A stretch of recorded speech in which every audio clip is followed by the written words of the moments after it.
memasukkan turunan dari apa? Ibu. Bapak saya itu nasabnya nasab wali, jadi mbah-mbahnya itu suka tirakat, suka. Ibu itu nasab kiai.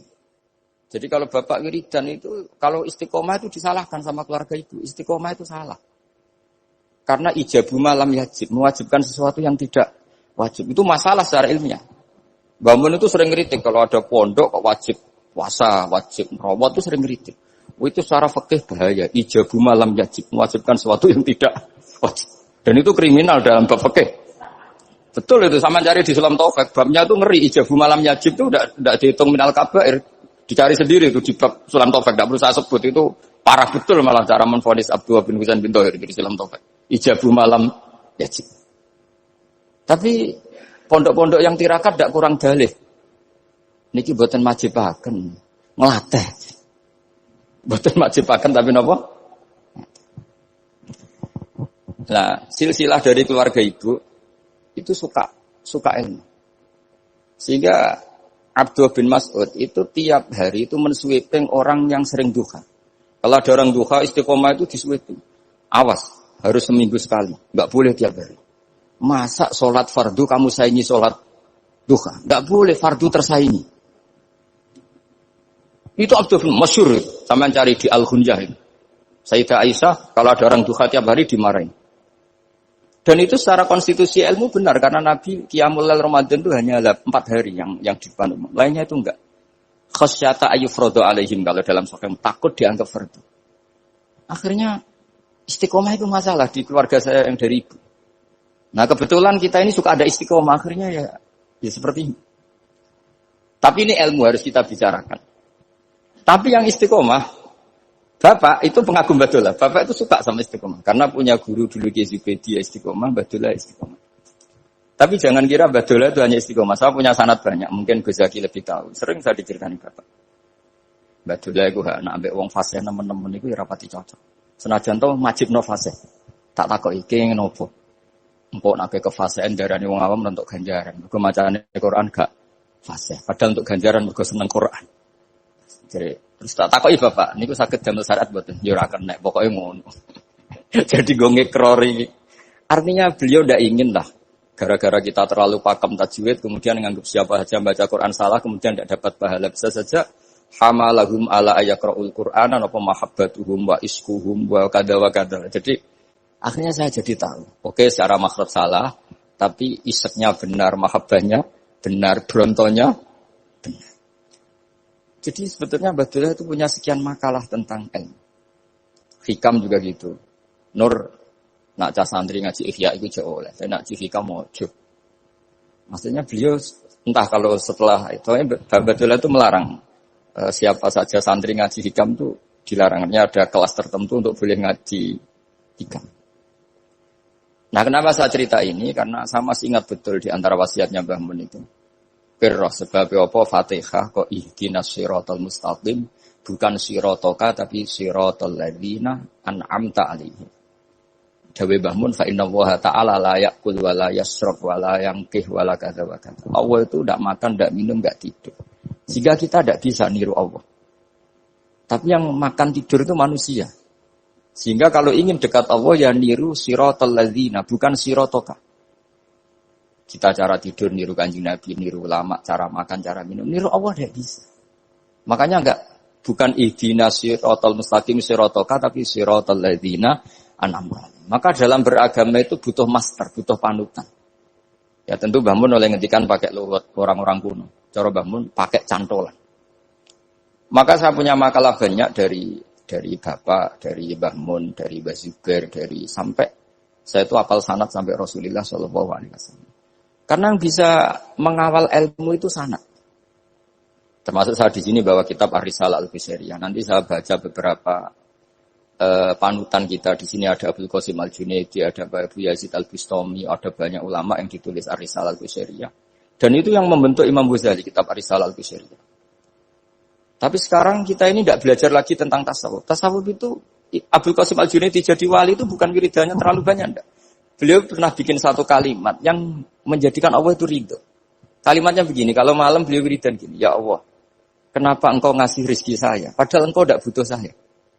Kalimatnya sederhana. Kalau seorang majikan ngasih servis sama karyawannya, memang butuh pekerjaannya. Orang tua ke anak butuh kasih sayangnya. Tapi engkau ini zat yang tidak butuh saya, tidak butuh kita. Ngapain ngasih? Jadi punya sisi betapa Allah itu luar biasa. Wong tidak butuh kok. Ngasih itu kan luar biasa. Jadi karena mensifati seperti itu Allah itu ridho. Itu luar biasa. Normalnya orang memberi itu kan, apalagi orang memberi kiai itu kacau sekali. 1.000 jaluk swarga. Salam template 1 juta aja jaluk apa? Swarga itu parah lagi. Nanti kalau enggak masuk surga, tunda-tunda. Itu ngeri lagi itu. 1 juta minta apa? Surga. Sayyidina Ali, itu diantara sebabnya beliau dekat Allah itu, karena muamalahnya sama Allah itu benar. Di antara muamalah itu yang diriwayatkan di kitab Ar-Risalah itu syariah adalah masyhur. Kafani izzan antakuna li rabban wa kafani fakhran an aku nalaka abdan. Tiap malam ya beritanya itu. Ya Allah, saya sungguh sangat mulia karena engkau yang jadi Tuhan. Coba kalau saya dituhani manusia yang mati atau dituhani siapa yang mati juga. Wa kafani fakhran an aku nalaka abdan. Saya ini bangga sekali karena jadi budak, jadi hamba zat yang tidak mati. Jadi pakem-pakem yang menjadi masyrab kalau dalam bahasa tasawuf itu yang menjadikan wali. Sehingga yang dikatakan ibadah itu apa? Ma'rifatullah. Mengenali Allah secara benar. Jadi jangan kira wali-wali dulu terus terlalu istiqomah, ada juga. Mereka punya pakem yang menjadikan Allah itu ridho. Saya beri contoh nih, di sini banyak makalah, nanti saya beberapa baca tabarruk. Banyak riwayat dari orang-orang sufi. Nabi Ibrahim itu pernah ketemu orang Majusi. Beliau terkenal sakhok, terkenal sakhian. Ketika ketemu orang Majusi, ya Ibrahim, saya ini sehari saja ngasih makan saya. Kamu kan tukang ngasih makan orang.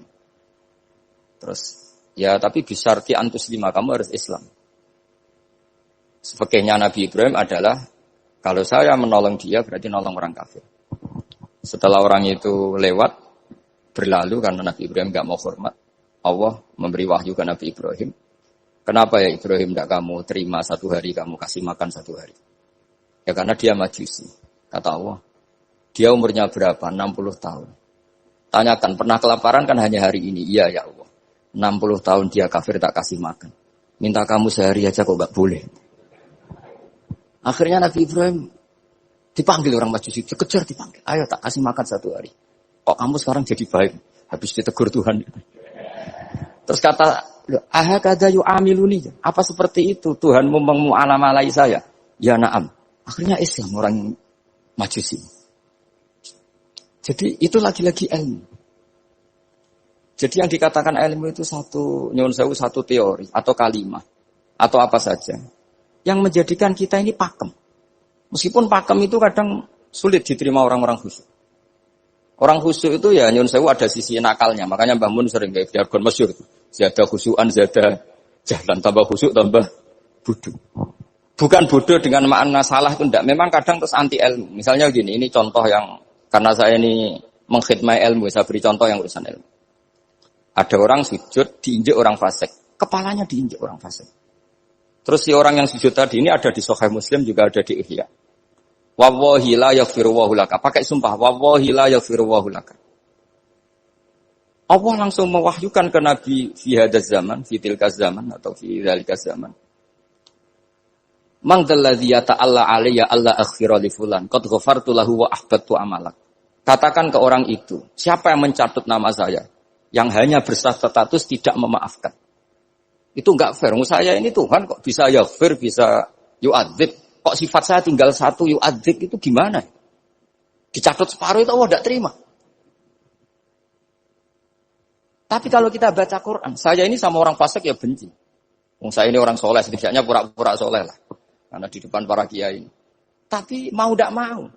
Ketika Allah mensifati dirinya tentang orang munafik gimana? Wa yu'adzibal munafiqina insya'a au yatub. Itu cocok tidak cocok. Potensi memberi tobat itu ada. Meskipun sama kalau orang munafik, tapi ya tetap bacanya wa yu'adzibal munafiqina ya insya'a au yatub. Rasulullah kayak apa bencinya dengan Wahsy karena qatilu Hamzah. Tapi Nabi tunduk sama konstitusi Quran.